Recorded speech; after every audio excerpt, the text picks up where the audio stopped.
Good morning students. तो आज की क्लास में हम लोग ये देखेंगे कि बॉइलिंग पॉइंट क्या होता है, मेल्टिंग पॉइंट क्या होता है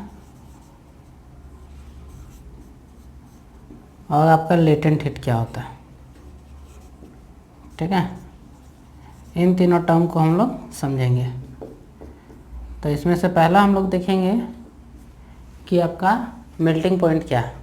ठीक है, जैसे कि कोई आपका सॉलिड है, एक से मान के चलते हैं कि हम लोग के पास एक आइस क्यूब है।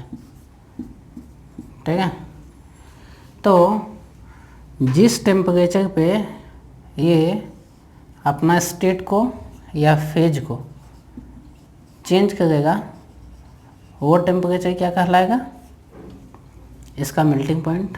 कहने का मतलब जिस टेम्परेचर पे ये सॉलिड से लिक्विड में कन्वर्ट होगा वो टेम्परेचर हम लोग को क्या कहलाएगा, इसका मेल्टिंग पॉइंट, जो कि आइस के केस में कितना होता है, 0 डिग्री सेल्सियस। और उसके लिए क्या कीजिएगा, आप इसको हीट कीजिएगा। हीट करने के बाद एक तो इस तरह से कंटेनर लीजिए, कंटेनर में आप आइस क्यूब डाल दीजिए। इस तरह से आपका सपोज आइस क्यूब है, ऐसे ऐसे कहीं कि आइस क्यूब है आपका, और इसको आप हीट कीजिए। और यहाँ पे क्या कीजिए, ये इस तरह का एक कंटेनर है, कंटेनर में आप एक थर्मामीटर लगा दीजिए और फिर उसके बाद आप चेक कर लीजिए कि किस टेम्परेचर पे आने के बाद ये मेल्ट होना स्टार्ट होता है, तो आपको पता चल जाएगा। ठीक है, और जब ये मेल्ट होना स्टार्ट होगा, ठीक है, तो आपका टेम्परेचर क्या हो जाएगा, कांस्टेंट हो जाएगा। उस समय तक टेम्परेचर आपका कांस्टेंट रहेगा, यानी कि 0 डिग्री सेल्सियस ही रहेगा, जब तक कि आपका पूरा जो आइस है वो वाटर में कन्वर्ट ना हो जाए। ठीक है, फिर जब ये पूरा आइस जब वाटर में कन्वर्ट हो जाएगा तो फिर से इसका टेम्परेचर बढ़ना स्टार्ट होगा। ठीक है, उसी तरह से हम लोग का बॉइलिंग पॉइंट भी होता है। ये हम लोग मेल्टिंग पॉइंट समझ लिए, ये हम लोग बॉइलिंग पॉइंट समझेंगे। बॉइलिंग पॉइंट क्या होता है कि वो टेम्परेचर जिस पे कोई लिक्विड अपना स्टेट चेंज करके गैसियस चेंज में, मतलब गैसियस फेज में कन्वर्ट हो। ठीक है, यानी कि स्टेट या फिर फेज वो अपना चेंज करके गैस में कन्वर्ट हो जाए।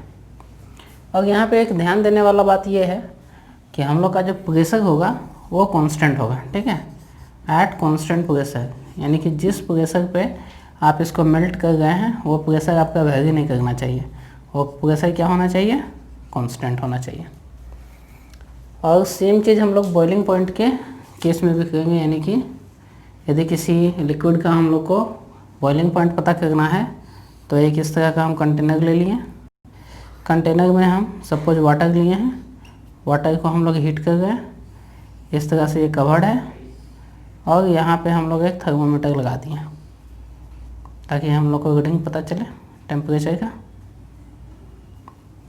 ठीक है, और यहाँ पे हम लोग का ये लिक्विड है। अब जिस टेम्परेचर पे ये लिक्विड उबलना स्टार्ट होगा वो टेम्परेचर, या फिर हम लोग ये कहें कि जिस टेम्परेचर पे लिक्विड जो है गैस में या फिर वेपर में या स्टीम में कन्वर्ट होना स्टार्ट होगा वो टेम्परेचर हम लोग का कहलाएगा क्या, बॉइलिंग टेम्परेचर इस लिक्विड का। और किस पे, एट कांस्टेंट टेम्परेचर, यानी कि कोई एक पार्टिकुलर टेम्परेचर पे, अलग अलग का एक पार्टिकुलर प्रेशर पे। ठीक है, एट कांस्टेंट प्रेशर, अलग अलग प्रेशर पे क्या होता है कि बॉइलिंग पॉइंट और मेल्टिंग पॉइंट लिक्विड का अलग अलग होता है। ठीक है, अब ये चीज़ तो हो गया आपका बॉइलिंग पॉइंट और मेल्टिंग पॉइंट का बात। अब हम लोग देख लेते हैं कि लेटेंट हीट क्या होता है।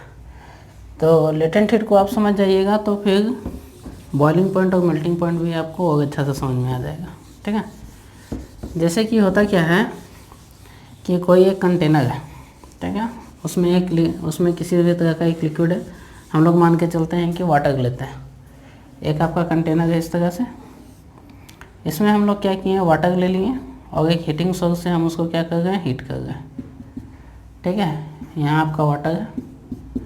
ठीक है, होगा क्या कि जब आप इसको हीट कीजिएगा तो मान लेते हैं कि ये आपका इधर आपका टेम्परेचर है, इधर आपका हीट है, ठीक है।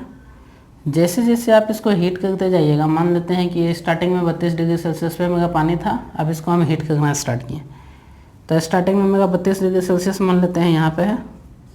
अब जब हम इसको हीट करना स्टार्ट करेंगे तो हम इसको हीट भी दे गए और धीरे धीरे इसका टेम्परेचर इंक्रीज भी कर रहा है, ठीक है।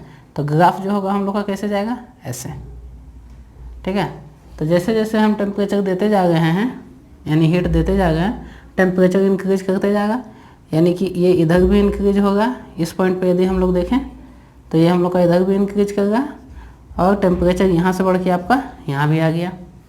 उसी तरह से क्या होगा कि ये इंक्रीज करते जाएगा, कहाँ तक ये इंक्रीज करेगा, ये आपका इंक्रीज करेगा इसका बॉइलिंग पॉइंट तक, ठीक है।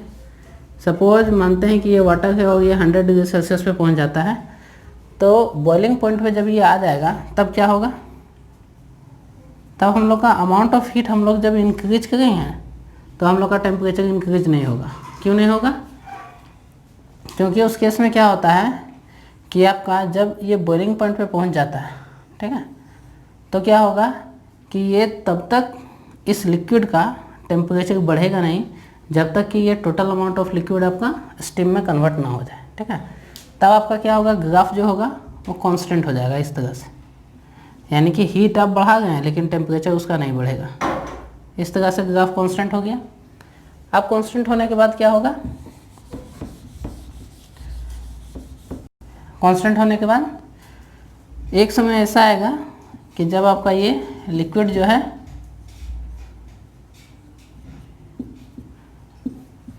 एक समय ऐसा आएगा जब आपका टोटल लिक्विड स्टीम में कन्वर्ट हो गया होगा, ठीक है। टोटल लिक्विड जब आपका स्टीम में कन्वर्ट हो जाएगा तब आपके पास क्या बचा, पूरा लिक्विड स्टीम में कन्वर्ट हो गया, यानी कि अब आपके पास स्टीम है। अब जब हम इसको जो हीट देंगे तो उससे क्या होगा, इसका टेम्परेचर अब धीरे धीरे बढ़ना स्टार्ट होगा, ठीक है। तो इस तरह का केस हम लोग को देखने के लिए मिलता है जब हम लोग वाटर को बॉईल करते हैं। तो अब देखिए ये जो है ना, यहाँ से लेके यहाँ तक जो अमाउंट ऑफ हीट हम लोग दिए हैं, यानी कि ये यदि मान लेते हैं हम Q1 है, ये यदि मान लेते हैं हम Q2 है, तो Q2 माइनस Q1 जितना आएगा ना, ये आपका क्या होगा, लेटेंट हीट होगा, ठीक है। मतलब कि amount of heat required to change the phase of a substance, ठीक है, या किसी भी लिक्विड का या किसी भी सब्सटेंस का फेज चेंज करने के लिए जितना अमाउंट ऑफ हीट रिक्वायर्ड होता है उसी को हम लोग क्या बोलते हैं, लेटेंट हीट, ठीक है। ये आपका उस केस में भी काम करेगा जब आप आइस को इस तरह से, सपोज आपके पास आइस क्यूब्स हैं, ठीक है, और इसको आप हीट कर रहे हैं, ठीक है, ये आपका इस तरह से है। इसको यदि आप हीट कीजिएगा तो क्या होगा कि इसका टेम्परेचर, आप यदि इसका टेम्परेचर चेक कीजिएगा तो आपको पता चलेगा कि इसका टेम्परेचर तब तक राइज नहीं करता है जब तक कि ये टोटल आइस आपका वाटर में कन्वर्ट ना हो जाए, ठीक है। तो उसमें क्या होता है कि जैसे सपोज आइस का कुछ टेम्परेचर होगा, हम मान के चलते हैं कि -10 डिग्री सेल्सियस पे, जब आप उसको हीट दीजिएगा तो क्या होगा, वो जैसे जैसे आप यहाँ पे आप हीट दे रहे हैं, ये आपका टेम्परेचर है, जैसे जैसे आप हीट दे रहे हैं वैसे वैसे टेम्परेचर राइज करेगा। अब क्या होगा, जब ये 0 डिग्री सेल्सियस पे पहुँचेगा तब इसका टेम्परेचर राइज करना बंद हो जाएगा। तब क्या होगा, ये फिर ऐसे कांस्टेंट हो जाएगा लाइन, यानी कि आप हीट दे गए हैं लेकिन वो टेम्परेचर बढ़ाने में यूज़ नहीं होगा। फिर उसके बाद जब टोटल आपका आइस जो है लिक्विड में कन्वर्ट हो गया तब फिर से अब क्या होगा, टेम्परेचर इसका हीट के साथ बढ़ने लगेगा। यानी कि यहाँ पे जो आप हीट दे रहे हैं उसका इस्तेमाल क्या हुआ, उसका इस्तेमाल होगा आपको आइस को वाटर में कन्वर्ट करने में, ठीक है, यानी कि सॉलिड से लिक्विड में कन्वर्ट करने में। तो ये जो यहाँ पे जितना हम लोग हीट दिए, यानी कि इसको भी यदि हम मान लेते हैं Q3 और इसको मान लेते हैं Q4, then Q4 minus Q3 जो होगा वो आपका क्या होगा, लेटेंट हीट होगा।